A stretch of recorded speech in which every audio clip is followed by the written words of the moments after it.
channel. This is Nas and channel. Please subscribe and click the notification bell.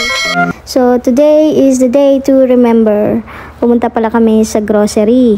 Kung dito, tinatawag nila Bacala. So, kinabukasan ay pumunta din kami sa dentista para gawin yung ipin niya. Mamartiruhin yung ipin niya. Chares. So, yan guys. First date namin to actually. Kaso nga lang, dumaan na lang din kami. Nagpa-appointment kami sa dentista. So, halatang-halata nga, ang aking partner ay kinakabahan dyan. Ayan. Good luck sa'yo, aking mahal. Pero sa mapapansin nyo guys, nakapikit ang kanyang mata dahil siya ay kabado.